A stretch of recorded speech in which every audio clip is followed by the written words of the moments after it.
A very good morning to everyone, students. Students, now we will start the 18th chapter of your grammar book, that is the phrases and clauses. Okay, so let's start the chapter now. Firstly, we start with the phrases. What is the definition of phrase? A group of words that does not make complete sense by itself is known as a phrase.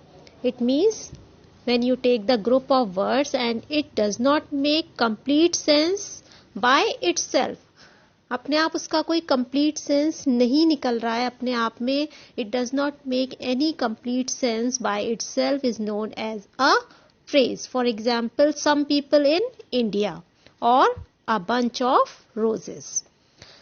Now we move to the next part, that is the types of phrases. There are 5 types of phrases: noun phrase, verb phrase, prepositional phrase, adjective phrase and adverbial phrase. Firstly, noun phrase. The phrase that has a noun or pronoun as the main word is called a noun phrase. What does it mean? Noun as or pronoun as the main word. My brother. Okay. So,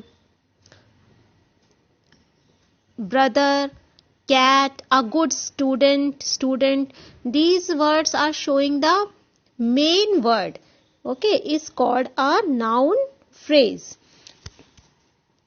Verb phrase. The phrase that has a verb or more than one verb as the main word is called a verb phrase. For example, can sing. So, sing is the verb that represents the verb phrase. Will do, is going, that has a verb or more than verb as the main word is called a verb phrase. Prepositional phrase. The phrase that begins with a preposition is called a prepositional phrase. And what are the prepositions? At, in, on, under, between. At home, the at represents the preposition. In the room, in represents the preposition. On the table, and on is here as the preposition. Adjective phrase. The phrase that describes a noun or pronoun is called an adjective phrase. It may have an adjective as the main word. Whatever the word which is represented as the adjective is the main word. For example, very poor. Okay. Poor, extremely good, too difficult, are the words that represents the adjective as the main word. So these are known as the adjective phrase. So next is adverbial phrase. The phrase that has an adverb as the main verb is called an adverbial phrase. Okay, adverb, yet you add something in verb, give some more information about verb very quickly. Okay, quickly represents the adverb. Quite happily. So these are the adverbial phrase. So now there is an exercise given by which you can understand more properly. So let's take some examples. You have to find out the types of phrase, whether it is a noun, pronoun, noun phrase, verb phrase, adjective phrase, prepositional phrase or adverbial phrase. The phrases are underlined in these sentences. A captain is considered the leader of a team. So a captain is a noun phrase because the captain, the main word is a noun that represents captain as a noun phrase. Is considered. The verb is here considered, so it is a verb phrase. The leader, again leader represents the noun as the main word, it is a noun phrase.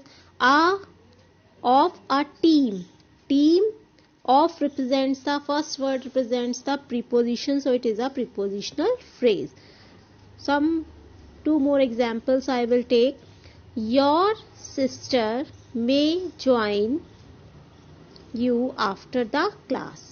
And your sister, it is the noun phrase because it represents the noun as the main word, noun or pronoun as the main word.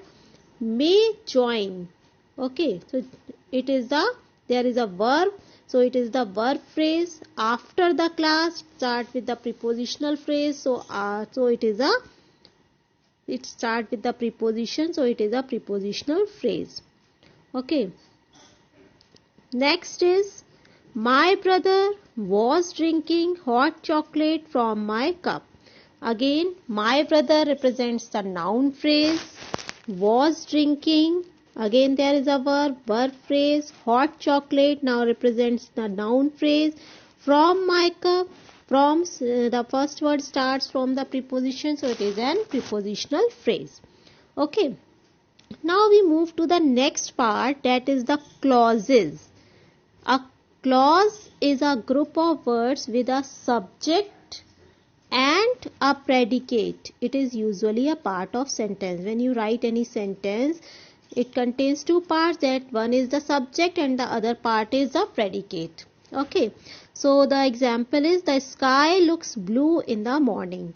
In the sentence, the group of words the sky represents the subject part and looks blue in the morning represents the predicate part. So it is a clause. A clause must have a verb in it. And what is the verb here? Looks. Okay, clauses may or may not make complete sense. बना भी सकते हैं और नहीं भी बना सकते हैं. So some more examples I will take by which you can properly understand. Identify each of the following as phrases and clauses. Write P for phrases and C for clauses. I love watching films. So there is a verb in this sentence, and it can there is a subject part also, predicate part also. So it is a clause. My favorite restaurant. Phrase. What is phrase? Phrase that does not make complete sense by itself is known as a phrase. So it does not make complete sense, so it is a phrase. We are running late for school. There is a subject and predicate part, so it is a clause. Those beautiful roses does not make complete sense, so it is a phrase. The new football team of my school, not completing the sentence, so it is a phrase. Those bright yellow sunflowers, it is a phrase. Bubbly is studying very hard for her exams. So there is a subject and predicate part in this sentence, so it is a clause. Next we move to the difference between, you have to differentiate between a phrase and a clause in the previous part. Now what is the difference between phrases, clauses and sentences? Firstly, we take sentence. What is a sentence? A sentence, when you write a sentence must have a subject. Subject bhi hota hai, a verb also, and it can convey a complete sense also, thought also. Okay. A sentence is made up of one or more clauses. Now we move to the clause. Clause has a subject and a verb, but may or may not convey a complete thought. It may convey a complete thought or may not convey a complete thought. A clause is made up of one or more phrases. Phrase. Now we move to the phrase. Group of words that does not convey a complete thought. It is more clear. A phrase is made up of one or more words. Okay. Now we move to the next part, that is types of clauses. There are two types of clauses, main clause and subordinate clause. Now we first take the main clause, and the sentence which is here is Rani works very hard. So in this sentence only one subject, that is Rani, and only one predicate, works very hard. So this sentence has only one subject and one predicate, works very hard. So it can be said that the sentence has only one clause. This clause makes complete sense on its own. Okay, Rani works very hard. Now dependent clause and independent clause. What is the difference? A clause that makes complete sense on its own is known as main clause, or you can say it is called an independent clause. And a clause that does not make complete sense on its own is called a dependent clause, or you can say it a subordinate clause. Rani works very hard so that she can perform well in the examination. Clause 1 is Rani works very hard. Clause 2 is so that she can perform well in the examination. So what is the difference? In the above sentence, in the clause 1 gives complete information and may be used on its own. Rani works very hard, complete sentence. Therefore, it is the main clause of the sentence, or you can say it is the independent clause of the sentence. Clause 2 gives some information on the purpose of the action in the sentence. That is, what is the main purpose? Hard work. It does not make complete sense and cannot be used on its own, because such clauses are called dependent clauses. Because why they are called dependent clauses? Because they are depend on the main clause to make the complete sense. If you are writing so that she can perform well in the examination, it does not make any complete sense. It depends on the clause 1. That is the main clause. Rani works very hard. So it is it is dependent on the main clause to make complete sense. So they are known as the subordinate clauses, because they are less important than the main clause, because they have to depend on the main clause in the sentence. Okay, so I will take one example. We should obey our parents who care for us the most. So we should obey our parents is the main clause, and who care for us the most, it is the subordinate clause or dependent clause, because it depends on the main clause to make the complete sense. Okay, so these are the one more examples I can take. And Jatin keeps his bicycle in the bicycle stand as she wants it to be safe.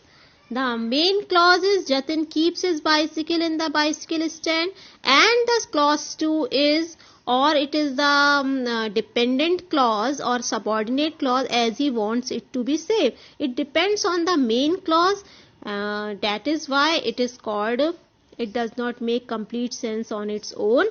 So the clause 1 is the main clause or independent clause, and clause 2 is the dependent or subordinate clause. Okay, so this is your chapter. I hope you have understood it very well. Okay, students, thank you.